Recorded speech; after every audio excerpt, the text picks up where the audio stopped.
What? Did we just become best friends? Yeah!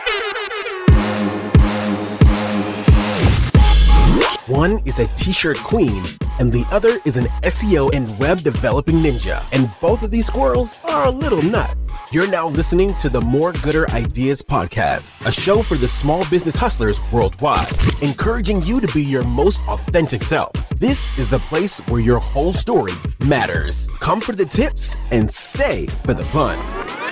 Now, your hosts, Angie Patterson and Jay Smith. And you said something about burnout.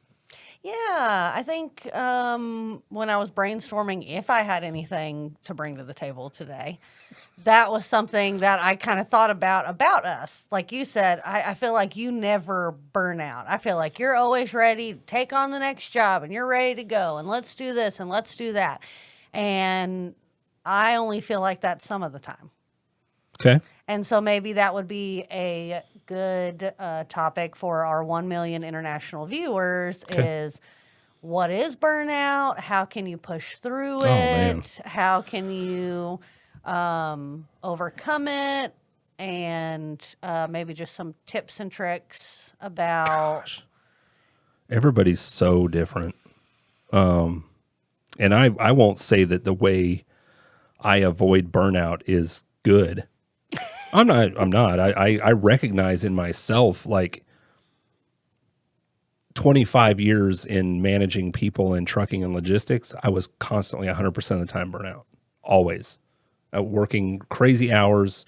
Nobody was ever happy with anything. You could never succeed or win. Every day was just the same stuff piled on and piled on. And that's why I sought outlets in technology and writing and teaching and volunteering and everything, and finally recognizing like, oh, what I spend 70% of my time on is the problem. So now, because every one of my clients has completely different needs. Yes, they all fall under the umbrella of digital transformation, but somebody may need an app, somebody needs their website updated, somebody needs their email fixed, so it's a little easier for someone like me, who's more of a squirrel, to not burn out in the grind. You do. You said that you avoid burnout because you are doing something that kind of suits the way your brain already works. Yes. I have so many opportunities and so many touch points that burnout for me might be a little difficult to even achieve just because I'm not in a lane. Yeah. And I think that fits my personality. Yeah. Whereas, yes, I succeeded in logistics, trucking, and managing people, but I would get very frustrated really quick when I couldn't innovate and I couldn't, I identify big problems here, but I can't change it because the Titanic won't turn. Yeah. So there you have it. Do you ever feel that like kind of social burnout? Like maybe you've went to 4 networking events this week and then you had... in-office meetings, and on Friday night, you're like, I would rather die than go and see or talk to anybody on Saturday. Do you ever feel that? No, which is surprising for me, growing up as a massive introvert. But I think it's also because I, for the large part, control how much of that I do. Mm. So, that's a good tip. Yeah. If you are a small business owner, you can say no. Absolutely. Yeah, and I'm still working on that. But 3 years ago when I started, I said no to nothing. I went to and the more you talk to people and meet people, like you can find a networking group to go to every hour of the day, the entire week. Like there's always somebody doing a lunch, a coffee, a beer and chat at a local bar. There are tons of networking groups. So yeah, you can easily, if you try to go whole hard, and I talk about the benefits of networking a lot, but you have to be aware of the value it's actually bringing you. Yeah. I've gotten pretty good. If I go to a new event, I can identify pretty quickly, like, okay, moving forward, this is not going to bring value to my business. But I will make the best of it and meet somebody new. And sure enough, I'll be able to connect them with somebody. They'll connect me with somebody, and there will be a positive benefit come out of that. Yeah. Unless, of course, I go to an event and it's the same people I've seen at every other event. Yeah, that's where I walk in. I'm like, oh, Love you guys, but Right, but we'll see each other tomorrow Yeah. at BNI. So yeah, I'm a really social person, but I do get a little bit of that social burnout after you doing also a show. talk to 200 people Yeah. on any given Saturday. Yes. Like you're on and you have to be on. Yes. I mean, And I'm like, God, she's phony. Like she clearly hates that person. I mean, we did so many shows in March, and we did like one that was 2 days, and then we did a huge event, and the very next weekend we did another huge event, and I was like, I don't want to socially interact with it, not because anything bad happened. Yeah, It you were was just your battery was empty. Yes. I mean, one of our friends invited us to dinner, and I was like, I don't want to go. I have nothing to say to you. You know, I have said everything I could possibly say today. I can't talk anymore. Sure. Like, and I find that with social media a lot too. I'm not necessarily interacting with somebody face to face, but I have just been giving the spiel and giving the information so much all weekend. And I'm like, Have you something found that will people kill you. have expectation that you'll DM right back? No. Or is that just you It's putting me. that pressure on We- yourself? Yeah, we talked about that before, Okay. like the spotlight syndrome or whatever. Yeah. They probably half the time don't even remember that they messaged me in the first place. True, but in your own head, if you wait long enough and you message them back, they're like, "Oh, I'm not interested in that anymore. I've seen 50 other T-shirts." Yeah, and I am more technologically challenged than I think I am. I realize on a daily basis because I will get like people will message me personally, so some of that stuff gets hidden. Oh, You know, it'll be in my requests for 3 weeks before I get any kind of like notification or anything like that okay. somebody's reaching out to me. So when I do see a message, I'm like, I need to respond to this now because I don't want it to get lost in the mix. Sure. I don't want that to be a consistent thing, that somebody's getting lost in the mix of Okay. my business. Okay. Yeah, I think, and I haven't looked at these platforms because I haven't had a need to, and none of my clients have really asked for it yet. But I have to imagine if you have one of these autoresponder type plugins or whatever for your socials, it will probably automatically funnel their information to a dashboard where you can make sure you've got follow up or see what they commented kind of in a one pane of glass as opposed to going through every message. Yeah. I don't know if that is there, but if it isn't, trademark. Yeah, because like a lot of them will be that it's a bot, like it's not even a real account, and they're trying to sell you weight loss drugs, or they're trying to do Be our something. sunglass representative. I get a lot of sunglasses. I don't know if I look like sunglass guy. No, I do too. Oh yeah. But yeah, it's something about what you're posting is triggering their bots to send you messages. And then in between the 20 sunglass people and the weight loss shakes, somebody was like, hey, I met you at a show.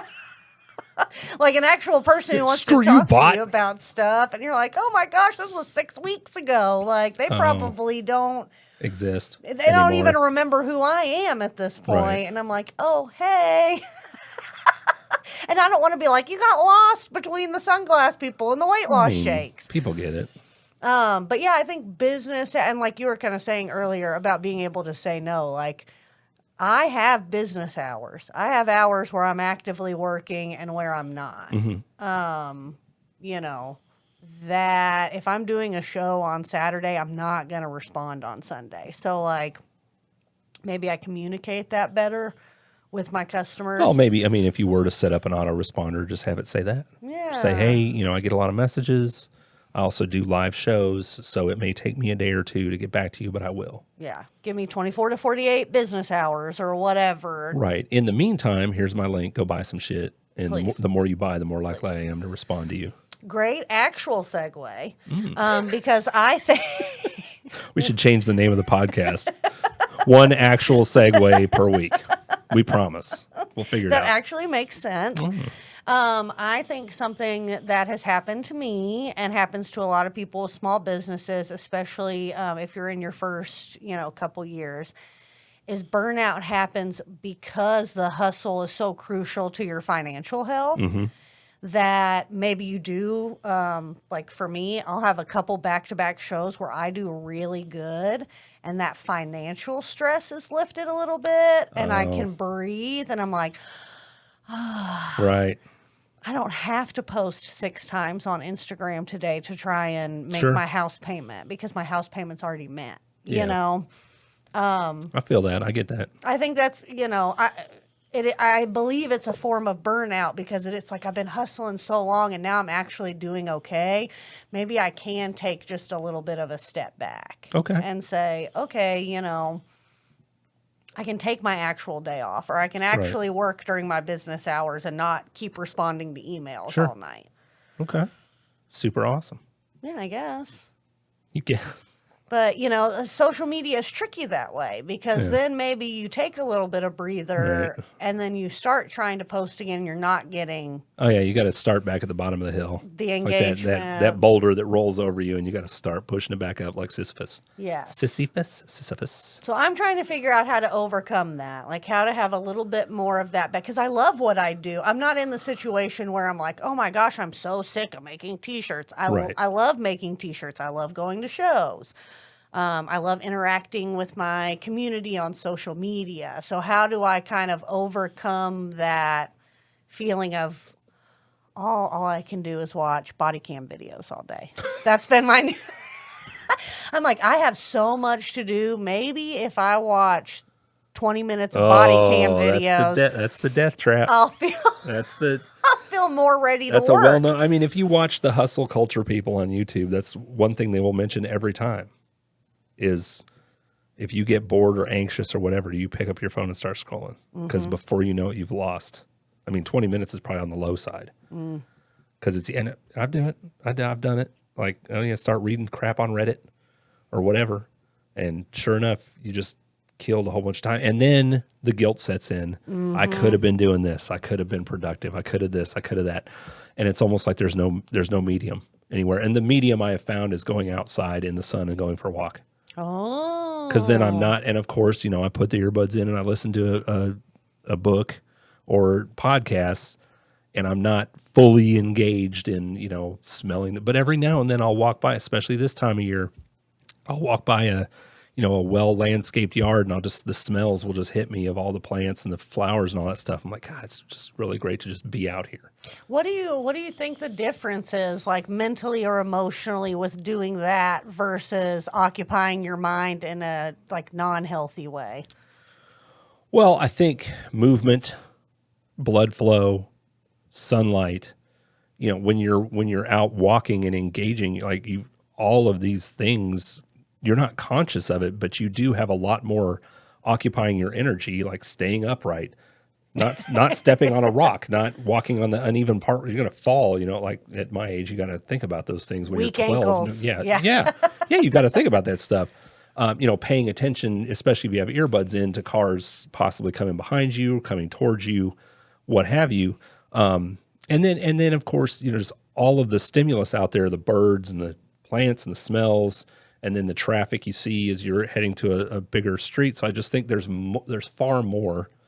Whereas if you just pop open the phone and jump on Netflix or Reddit or Instagram, YouTube, whatever, you're literally just, you're doing this. You're plugging in. You're not activating. No, you're in an artificial environment. All you're doing is getting that serotonin drip. Whereas outside, there's so much more that's affecting your physiology. And I am no expert by any. I am just talking. Like, this could just be me. Like, other people could hear this and be like, that's stupid. I hate walking. Okay. But I don't have legs. What am I supposed to do? But at least, if I spend an hour walking, 2 miles or whatever, or 3 miles or whatever it is, I think I'd average about 16, 17 minutes a mile. But at the end of it, I feel good. Like I did something that was healthy and was good for me. Even if it wasn't necessarily work or business right, related. It wasn't productive, but I do also recognize that spending every moment you possibly can on the thing is also counterproductive.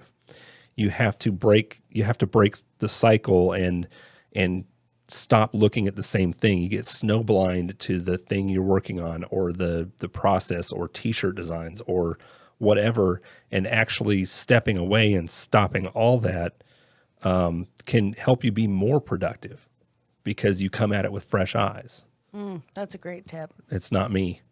I didn't make that up. Jay came up with that 100% on his own. No, I couldn't quote where, and I've seen it in many forms elsewhere, but I do know that, and that's why vacations are so important when you have a full-time job. You have to get yourself out of a situation and just break away and see different things, smell different smells, eat different foods, meet different people, because it does make you more productive. It's not just, I've worked at companies where like, hey, people got to take their vacation, but they do that to stay out of HR trouble.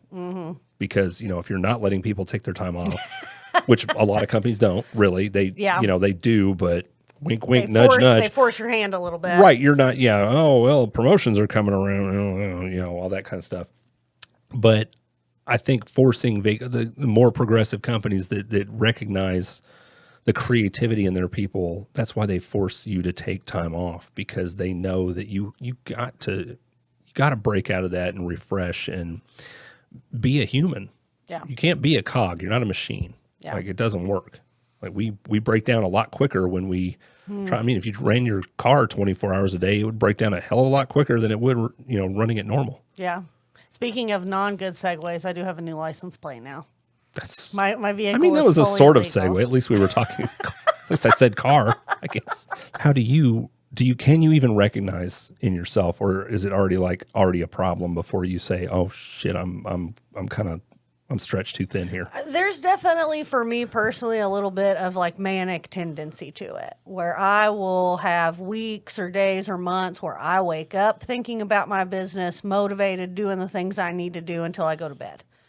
And then there are times like after we got sick where I was like, I could use being sick as a excuse, but where I'm like, there's nothing I can do to physically push myself to do what I need to do. Gotcha. I'm a little bit of a procrastinator, and I do work really well under pressure.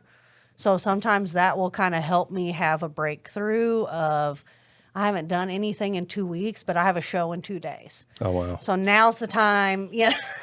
I can't wait any longer. And then once I'm in that mode, it's a little bit easier of, okay, I'm already making stuff. I'm going to snap a picture and I'll post it. And it kind of, everything realigns it going, itself. Yeah.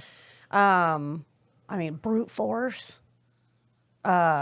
Again, financially, me and my husband both have our own small businesses. So there isn't like a 9 to 5 Right. that I'm going to get a paycheck every other week that I can kind of take a little bit of a breather.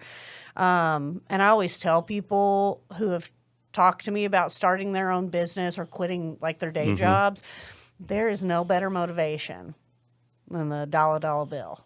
And then when you get a sale or acquire a new client, that will, okay, this is why I do this every day. Right. You need positive reinforcement to know that something's even worthwhile to do. And that's kind of the danger of social media is, you fall down rabbit holes and you see gurus posting this and that, and they get all this engagement and all this stuff, and you have no idea how much actual value is coming from what they're saying. I see a lot on YouTube, having come from digital marketing and web dev background, because there are gurus like everywhere, and they've got a course and all this stuff, and they're so full of shit. I'll get DMs from people like, I grew this agency to 7 figures and I can help you too for 9. Like, if you are making 7 figures or $393,000 a month with your 3 people, you ain't spending the time to hawk a $79 course. Like, the math doesn't math. Yeah. It does not make sense. And yes, I know the way to get around that is say, well, I've already killed it all, so I want to give back. Come on. Then do it for free on YouTube. Right, do it for free. people. Yeah, just reach out to me because you want it. But you got to just take everything with a grain of salt. First of all, they're all saying pretty much the same thing. Or I see a lot of people who look up to an influencer trying to recreate what they're doing through their course, but this person has been on for 10 years or 8 years or 7 or even 5 years or even 3 years. Consistency. You are not going to take their formula, apply it to your stuff, and have their success. End of story. Because you're not them. You're not them. You don't already have their background, their stuff. You know, and I'm not even going to say his name, but well, I'm not because I'm not because I don't. It's there's no slight on him, but you know, he runs a very successful software platform. And, you know, of course, he's got kind of an influencer-y kind of thing. And he wrote a book recently, and I read it. I got it for free because I'm on his software platform. And I read it, and I'm like, if I pluck out these handful of stories where you got to go to this practically Ivy League school on the West Coast, and you had all these friends, and you started up this stupid idea because your parents were so rich that you were able to just travel around the world finding yourself. If I take those stories out and try to extract any lessons from your hustleness or this or that, it doesn't work for normal people. Yeah. And we fall into the trap of looking at someone on social media, seeing their best of their best, because that's all we're posting is, you know, this is what I do, this is how I help, this is what's so successful and all that. Even the people who try to really come at it from a real place and show their failures, it's usually always got a little bit of veneer on it. Yeah. It's not fully there. So that's why I have a hard time with all that, particularly in my space, because I am you know, my ideal client's on LinkedIn, so I have to push that and post that out there and that's be different consistent. than Instagram Oh, or yeah. Facebook or Twitter or whatever. That's a completely different ball game than what a lot of people are talking about. Really, if you want some kind of help with how to do something, you know. Oh, there's plenty. LinkedIn has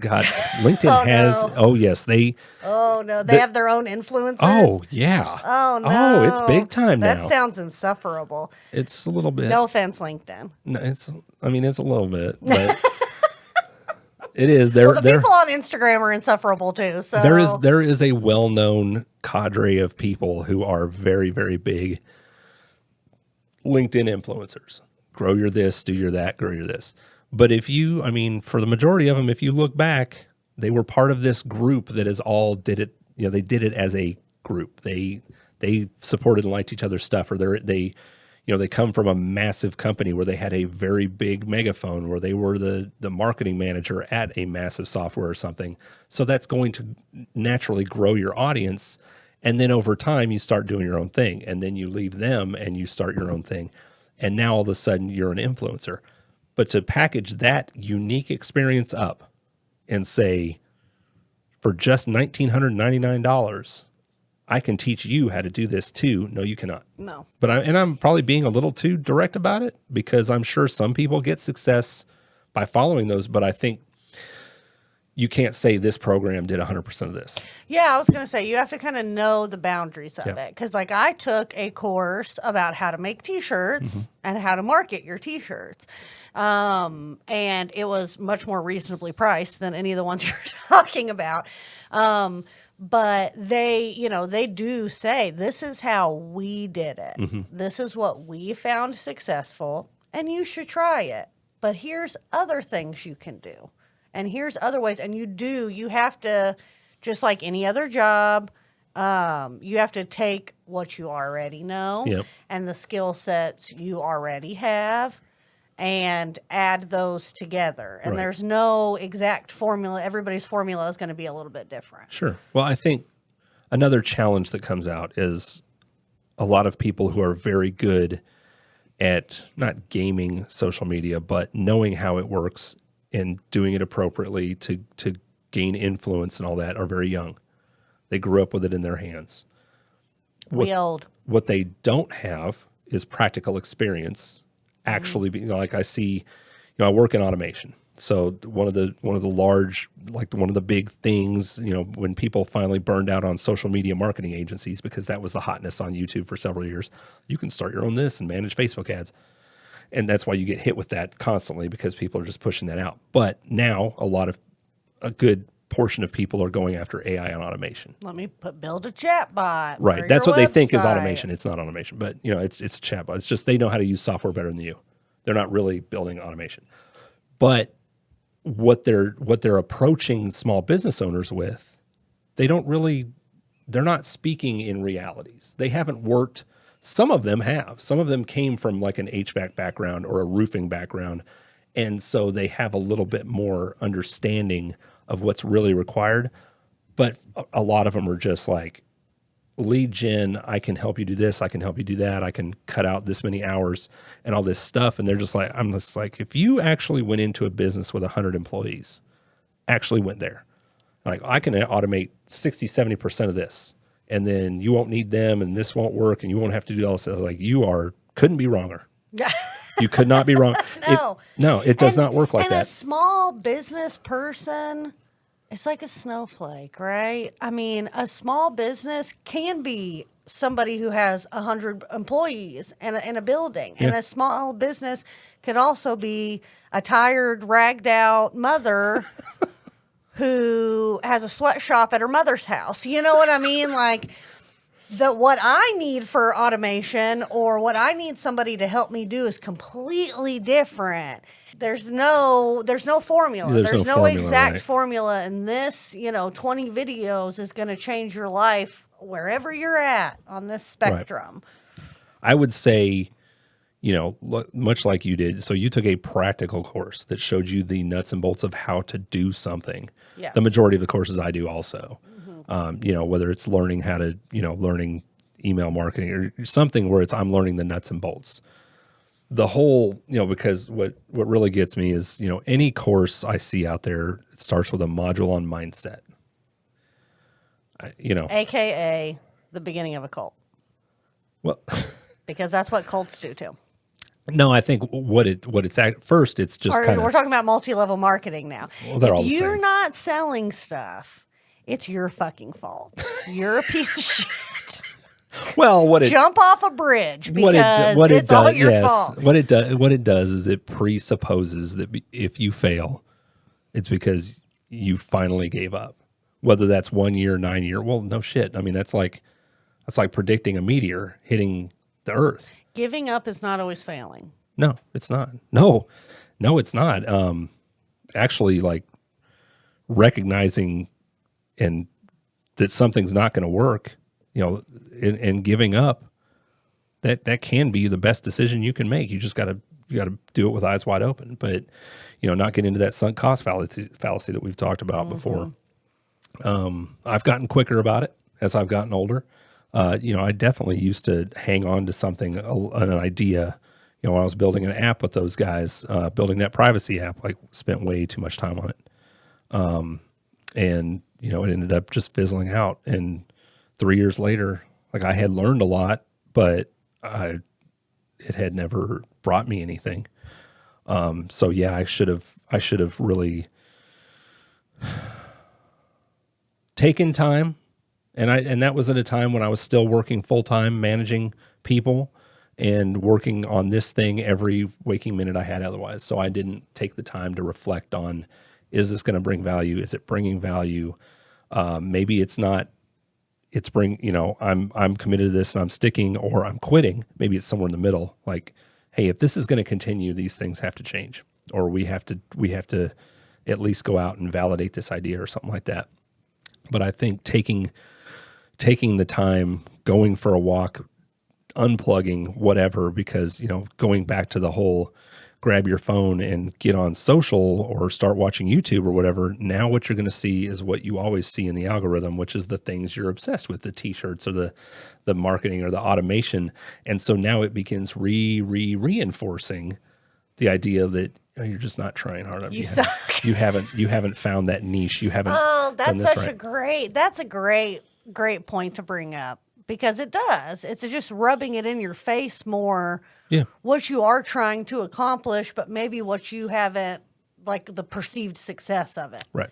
Because all you're seeing is what somebody wants you to see. Mm-hmm. All you're seeing is what they posted. What would you say? Because I feel like you're really good at finding courses. Mm-hmm. What would you say to our viewers? Like, how do you find a course? Maybe there's something you really want to learn or improve on. How can you kind of filter through the bullshit? Oh gosh, that's tough. That's real tough. That's really tough because the The people who are very adept at making these courses also incentivize the people who take them to go give 5-star reviews on G2, Trustpilot, Comment Google. on the ad on Facebook. Right, so and people know this is legit. they become affiliates. So everybody who joins their course also gets an affiliate link where someone else joins it, you get 10% or 50% or whatever. So you got to be very, very careful with reviews. What I would say is find communities. You know, if it's t-shirts, I would say Facebook, Instagram, something like that. I don't think Instagram really has groups though. Facebook has groups. Find those groups, join those groups, and ask those questions of people, because people do want to be helpful that I've seen for the most part. So if you ask a question of your group, and it's got to be in that niche. So the admin bar, that's a very big group on Facebook. I don't even know. I think it's like 15,000 members worldwide, and it's all web developers, pretty much. And you know, because it's so big and so active, I see a lot of questions on there. Mostly people asking about, you know, this little thing on WordPress that they can't figure out, or email, or legalese, or something like that.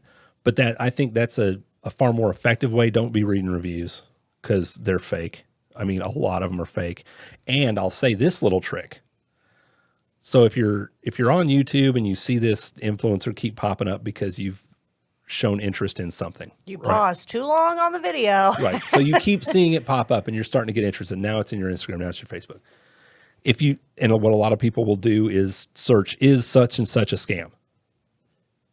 If that answer pops up top of Google, 100% scam. Because what they've done is they have SEO optimized for that term, so they can show up first, and they'll have an article Before the person on Reddit who's before like, somebody they who says, stole my yes, money. this shit is a scam.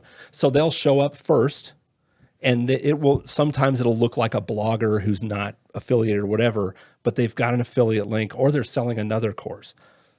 But every time I've seen it, like, is so-and-so a scam? It is. It may not be a scam, but it's also not valuable. I think that's a better way to put it, because almost always they're going to send you whatever course it is that you paid for. It's not like they just disappear off the face of the earth. But if you scroll down on their billion-mile-long landing page all the way to the bottom, the legalese all says the same thing. These results are not typical. You won't get blah, blah, blah, just like buying the Ronco Pocket Fisherman in 1979. It's the same. It's QVC, as it's been the same stuff. Snake oil. Yeah, it's been the same stuff for years and years and years. And as long as they've got that 0.06 font at the very, very bottom of their website, and then they're incentivizing people to leave good reviews. And some people leave good reviews because they also, it's cognitive dissonance. They can't say this sucks because they paid for it. Yeah. Or maybe they had a really positive That too. experience because it was exactly what they needed. Yes. I have seen the most valid feedback on courses in groups like that. And those groups are not hard to find. And the good thing about Facebook, and that's the one thing I do engage in Facebook, is groups. Like nonprofit groups and stuff like that. And like I said, the admin bar, because you can search for groups in t-shirt design, and you'll see right away, like, this one has 8,000 members, or this one focuses on this part of actually running a business. This one focuses on, ink or whatever. Yeah. But no, that's a real thing. Yeah. Is it? Yeah. Oh, okay. Yeah. I mean, that's cool. That's great. I mean, that's good. But that means if I'm looking at a course that it's a significant investment. Somebody in this group is going to know something about it. Yeah. And if they don't, find another group. Yeah. And if nobody knows anything about it, how long has that course been around? Does it even have traction, or is it brand new? But yeah, so I've taken all kinds. I've got access to tons of them, and a lot of them are free. Yeah, that's something else. That's another thing. Okay, so they like hacks. Let's talk about a little bit hacks. If you're looking to learn straight up programming type stuff, tons of free resources. Go to your public library. Go to your public library anyways, if you're not. Yeah, but so that's one thing that I have leveraged the public library significantly for access to Treehouse, which is a software learning platform that's free with your library card at many public libraries. Now these platforms have to have an agreement with your library system, so it's not universal, but like Candid. So Candid is a massive database of every donor and every nonprofit you can think of. And it shows all of their tax filing information. It shows what they're about. So if you're a new nonprofit looking for funding and you want to find grants that are for mental health in Louisville that serves, teens, you just put all that stuff in and it'll show you all the grant providers and show you how to contact them, all that stuff. Wow. That platform is rather expensive to just go to my computer and enroll. But through their foundation program, it's free at the Louisville Free Public Library. People don't know that. So, if first look for free resources, especially if you're trying to learn how to do a thing. Now, if it's more soft skill related, like how to cold email people or how to sell in Marketing. person. I think marketing is a big thing for small businesses. If it's more marketing driven, honestly, like you can teach yourself pretty much for free on YouTube. Many, many, many of these courses really are just this person's YouTube content all structured into a course, all put in order and all that. But I think courses also tend to become a self-soothing thing to help you avoid actually doing the thing. If you continue learning, I'm not perfect yet. I'm not there yet. I have to do this. I have to do that. And I've done the same thing. And I'm not quite ready yet. Let me take this or let me learn about that. So I think, that was going to be the next thing I said was regardless of the price point, what the topic is, if you don't go into it willing to do whatever they're telling you to do, it is going to have no value to you. Right. Because if you are not doing what they, again, my one course experience really, they have a Facebook group, so when you pay for your course, you also get access to this private Facebook group of all the other people that have done it. Right. Yeah. Or Slack or Discord or what. Yeah, they all do that. Every day it's like, what do I do about, and it's something that's in the very first video of the course. Like they haven't even opened the course and watched the videos, not to mention actually heeded any of their advice or whatever. So if you're not going to do what they're teaching you in the course anyways, it's pointless. It doesn't matter if it's free or if it costs you money. Well, and there's something to be said for actually having skin in the game. You don't value free. You don't feel any responsibility to get something done when it's free, that kind of thing. But I also see courses can get overwhelming if they've got, you look at Udemy, which is very well known with software developers or with people wanting to learn. It's a worldwide platform that has a lot of courses, like $15 a course. But some of those courses are like 80 hours, 180 hours. Like no one's going to stick with that. I mean, and some people learn differently too. If you might be gung-ho about learning whatever it is, but if that's not your particular learning style, you might not find that success. Well, and there's looking at paid platforms like Skillshare.